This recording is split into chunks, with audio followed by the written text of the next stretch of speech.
Welcome to dark night. आज की कहानी में आगे बढ़ने से पहले अगर आपने हमारा चैनल सब्सक्राइब नहीं किया है तो कर लें और साथ ही बेल आइकन को भी जरूर दबाएं ताकि आने वाली वीडियोस के नोटिफिकेशन आपको जल्द ही मिल जाए। तो चलिए बढ़ते हैं इस कहानी की ओर। दोस्तों, अशोक उन दिनों अपने मामा जी के गांव परबत्ता आया हुआ था। अशोक अपने मामा जी का बहुत ही चहेता था और वो ज्यादातर वक्त उन्हीं के साथ ही बिताया करता था। एक शाम अशोक और उसके मामा जी गांव के क्रिकेट ग्राउंड पर खेलने गए। वहां दोनों ने खूब मस्ती की और फिर तकरीबन 5 बजे जब अंधेरा होने लगा था वो दोनों घर लौट आए। जैसे ही दोनों घर पहुंचे कि अशोक को याद आया कि उसका नया जैकेट वहीं खेल के मैदान में ही छूट गया है। अशोक अपने मामा जी से कहता है कि शायद मेरी नई जैकेट वहीं खेल के मैदान में ही छूट गई है, चलिए ना जैकेट जाके ले आते हैं। इस पर अशोक के मामा जी ने कहा, अभी तो अंधेरा हो गया है, कल सुबह जाकर ले आएंगे। मगर अशोक नहीं माना। उसने कहा, कल सुबह तक तो काफी देर हो जाएगी, कहीं जैकेट खो गई तो माँ बहुत डांटेगी।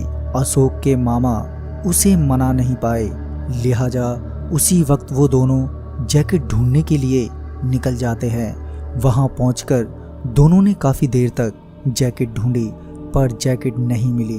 अब तक काफी अंधेरा भी हो चुका था। अशोक के मामा जी कहते हैं, लगता है कि अंधेरे की वजह से जैकेट मिल नहीं रही है, कल सुबह आकर ढूंढ लेंगे। वैसे भी ज्यादा देर इस जगह पर रुकना रात के समय ठीक नहीं है। तभी वो दोनों तुरंत ही वहां से निकल जाते हैं। घर पहुंचकर दोनों ने शाम का खाना खाया और सोने चले गए। अचानक ही अशोक अपने आप को उसी खेल के मैदान के बीचों बीच सोया पाता है। अशोक को समझ नहीं आ रहा था कि आखिर वो यहाँ कब और कैसे पहुंचा और साथ ही ये सारे बच्चे कौन हैं। अशोक बहुत ही डर चुका था कि तभी वो सभी बच्चे भी एक एक करके उठने लगे और अशोक की ओर घूरने लगे। तभी अशोक की नजर एक बच्चे पर जाती है जिसके हाथों में अशोक का नया जैकेट था और साथ ही वो बच्चा अशोक की तरफ ही बढ़ रहा था। अब तक अशोक समझ चुका था कि ये कोई बच्चे नहीं बल्कि बच्चों की शक्ल में भूत हैं कि तभी वो बच्चा जैकेट लेकर अशोक के सामने खड़ा हो गया। अशोक उन हालातों में भी अपने आप को बखूबी संभाले हुए था कि तभी अशोक ने अचानक ही उस बच्चे से अपनी जैकेट झटके से छीनी और तेजी से अपने घर की ओर भागा। जब अशोक बेतहाशा अपने घर की ओर दौड़ रहा था तभी अशोक ने नोटिस किया कि वो सभी बच्चे भी उसी के साथ दौड़ रहे हैं कि तभी वह गिर जाता है और वो बहुत तेजी से चिल्लाता है, बचाओ बचाओ।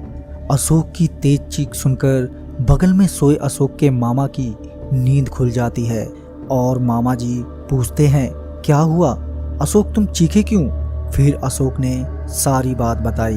तभी अशोक के मामा ने अशोक को बताया कि दरअसल ये घटनाएं और भी लोगों के साथ हुई हैं जो इस गांव के नहीं हैं। दरअसल आज जो खेल का मैदान है वो पहले कभी शमशान भूमि हुआ करती थी। जो बच्चे दुर्भाग्यवश पैदा होते ही मर जाते थे उन्हें वहीं दफना दिया जाता था।